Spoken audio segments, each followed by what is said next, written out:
Le Real s'est imposé 1 but à 0 face à Liverpool en huitième de finale, retour de Ligue des Champions. On va débriefer, plus analyser certains trucs, certaines situations, notamment autour de Liverpool, tranquillement dans cette vidéo.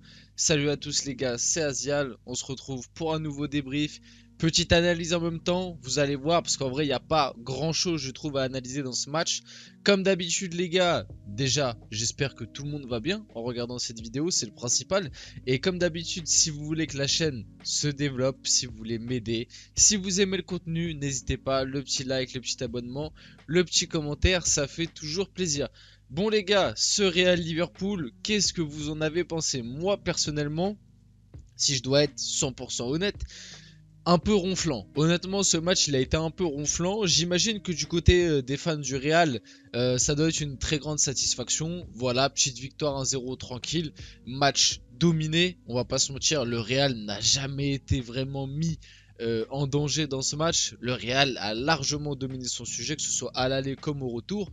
Mais aujourd'hui, moi, je voudrais un peu plus m'axer sur Liverpool. Mais avant de vous montrer tout ça, je vais quand même vous montrer, bon voilà, Benzema, buteur encore une fois, sur un petit cafouillage avec Vinicius. J'ai pas réussi à retrouver l'image exacte du moment, là c'est le moment de la célébration, où d'ailleurs Benzema, petite douleur, sorti sur blessure. Bon, il a dit en interview d'après-match que c'était juste un coup. On espère, parce que un Benzema en grande forme, le Real peut aller très loin en Ligue des Champions, parce que là on le voit, c'est pas le Benzema de l'année dernière. Tu le vois sur 2-3 occasions.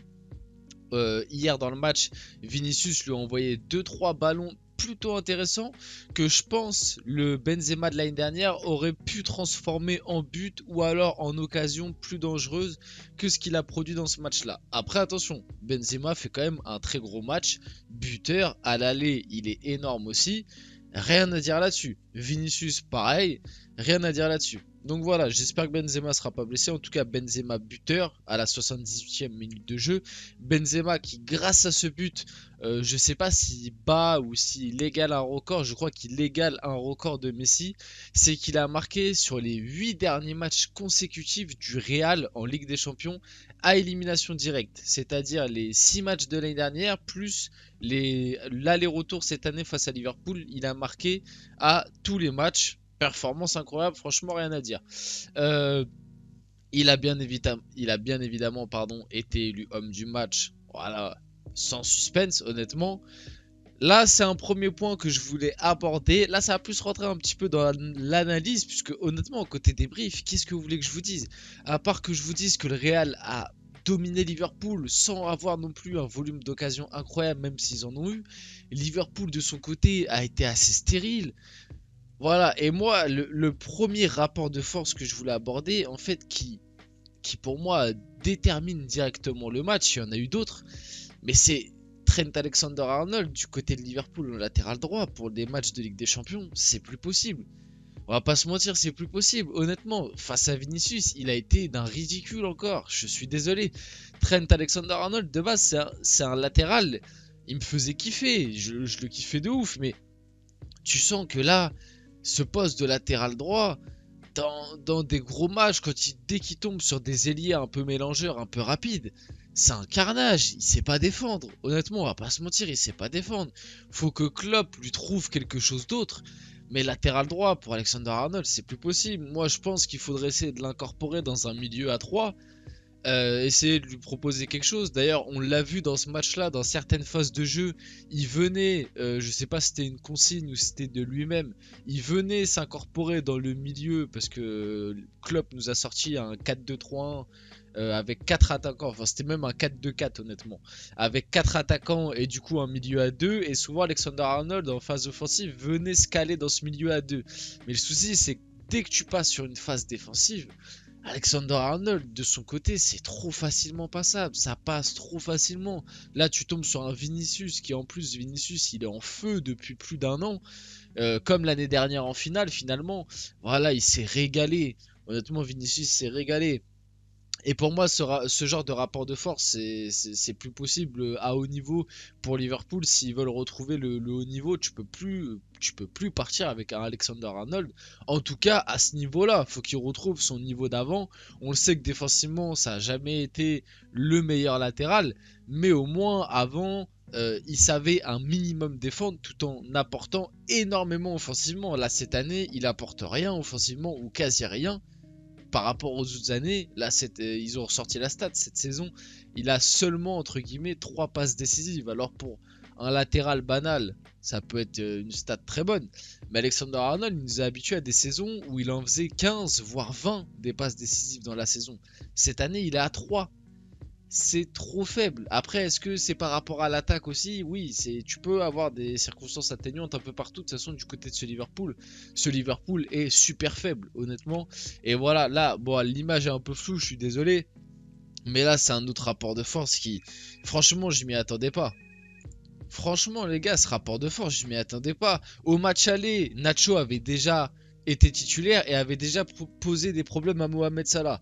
Mais je me suis dit, bon, match retour, il faut aller chercher quelque chose. Mohamed Salah, ça reste quand même le joueur clé de Liverpool, surtout offensivement. Mohamed Salah s'est fait pocket par Nacho, les gars. Mohamed Salah s'est fait pocket par Nacho. Nacho, c'est même pas son poste. Nacho n'a même pas joué à son poste. Il s'est fait pocket. Mohamed Salah, on l'a vu un petit peu en première mi-temps sur 2-3 incursions, notamment au début du match où à un moment il arrive à passer Nacho, il fait un petit centre en retrait, bon ça donne rien, mais tu sentais qu'au début de match Mohamed Salah il était un peu en feu, mais plus le match il a avancé, plus Nacho il l'a rangé dans sa poche, mais très profond, à tel point qu'à la fin du match, cette image c'est dans les dernières minutes du match, Nacho, il regardait de la façon dont il regarde Salah. Il sait, il l'a bouffé. Il l'a bouffé pendant ce match. Et pour moi, c'est un autre symptôme de Liverpool. C'est que dans un match hyper important comme ça, où tu dois remonter 3 buts, ton meilleur joueur se fait pocket, se fait vraiment éteindre par, sans manquer de respect à Nacho, mais par un mec qui n'est même pas censé être titulaire dans cette défense du Real Madrid si tout le monde était là, quoi. C'est pour moi, ça veut tout dire. Ce Liverpool tellement est faible. Après, honnêtement, comme je dis, pas d'offense à Nacho. Parce que pour moi, des mecs comme Nacho, c'est incroyable ce qu'ils font. C'est que Nacho, j'en avais déjà parlé en plus dans une de mes vidéos. Ce genre de joueur, moi j'aimerais bien en avoir un peu plus au PSG. Un peu comme un Danilo Pereira, vous voyez. C'est-à-dire que ce mec, tu peux le mettre. Nacho, je l'ai déjà vu latéral droit. J'ai déjà vu def central. J'ai déjà vu latéral gauche. Je l'ai déjà vu au milieu. Le gars, que ce soit Ligue des Champions, championnat, il fait toujours ses matchs. Il est jamais excellent, encore que ça peut arriver, mais il fait tout le temps un bon match. Jamais tu te dis, oh Nacho il s'est troué, et de toute façon même s'il se trouve, en vrai, tu peux pas lui en vouloir, c'est même pas son poste, il est là pour dépanner. Et en dépannant ce soir, Nacho t'a annihilé le meilleur joueur adverse. C'est pour dire, pour finir, tranquillement, la réaction de Jürgen Klopp, pour moi, veut tout dire. Pour moi, Klopp, il est en train de plus en plus se perdre. Il a de la chance, honnêtement, mon avis, hein, il a de la chance que c'est Jürgen Klopp, qu'il est là depuis 7 ans, qu'il a fait gagner énormément de trucs à ce Liverpool-là, parce qu'à l'heure actuelle, son Liverpool est super faible. Et que on vienne pas me dire, parce que ça, c'est un truc qui m'énerve avec Klopp, c'est qu'à chaque fois, il prend pour exemple Manchester City. Oui, mais Manchester City ont investi 1 milliard. Oui, mais voilà, toutes les années où il a perdu le titre, à chaque fois, il disait oui, mais c'est parce que Manchester City, ils sont riches. Klopp, entre cet été et l'année dernière, c'est quand même plus de 200-300 millions d'investis. Hein. Darwin Nunez, c'est 100 millions. Là, ils ont pris Cody Gakpo à combien? 60, je crois. Et Konaté, ils l'ont pris à 60 aussi. Il y a eu des investissements. Faut qu'il arrête de se faire passer pour un petit poussé. Et je suis sûr que j'oublie certains investissements. Et faut qu'il arrête de se comporter comme un petit poussé. Liverpool, ça claque des 50-60 millions tous les étés sans forcément vendre. Donc faut arrêter de jouer les petits bras. Et honnêtement, le renouvellement de Liverpool a été mauvais. Moi, j'ai rien contre Darwin Nunez et Cody Gakpo. Je trouve que c'est des bons joueurs qui peuvent être intéressants, surtout à l'avenir, parce qu'ils sont encore jeunes. Mais à l'heure actuelle, c'est un échec. Les deux, c'est un échec. Cody Gakpo qui est arrivé cet hiver, pour l'instant, il est pas bon. Il a été bon un match face à United quand il y a eu 7-0, mais je pense que oui, il a fait une grande performance, mais United s'est aussi complètement chié dessus sur ce match-là. Et Darwin Núñez, c'est intermittent. Alors oui, il se crée des occasions, oui, ok, mais le rendu final, tu peux pas être satisfait. Il en loupe beaucoup. Il en a d'ailleurs encore loupé ce soir face au Real. Je vais vous mettre aussi cette image. Il en a aussi loupé ce soir face au Real, notamment en première mi-temps où il peut peut-être mieux faire sur certaines actions. Ça a été compliqué, mais voilà. Je vais parler vite fait des performances individuelles pour faire rapide.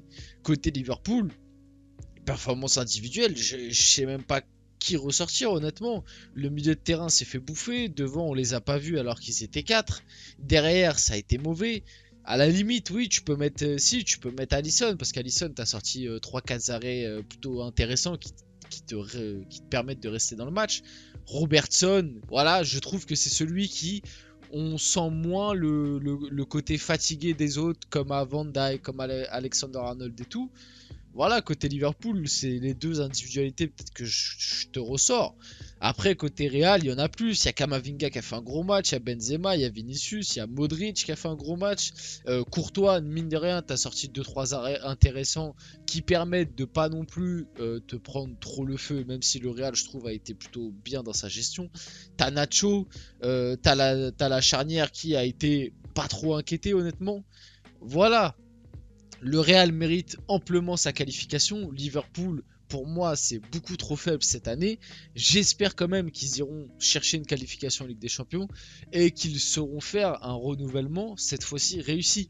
Mais que Klopp arrête de nous sortir à chaque fois. Oui, mais c'est parce qu'on n'a pas d'argent. T'as gaspillé 200 millions sur deux attaquants depuis cet été. Et les deux attaquants qui sont arrivés, c'est un échec. On va pas se mentir. Bref, c'était Asial. J'espère que cette petite analyse slash débrief vous a plu. N'hésitez pas, le petit like, le petit commentaire, le petit abonnement. Et on se retrouve très rapidement pour une prochaine vidéo.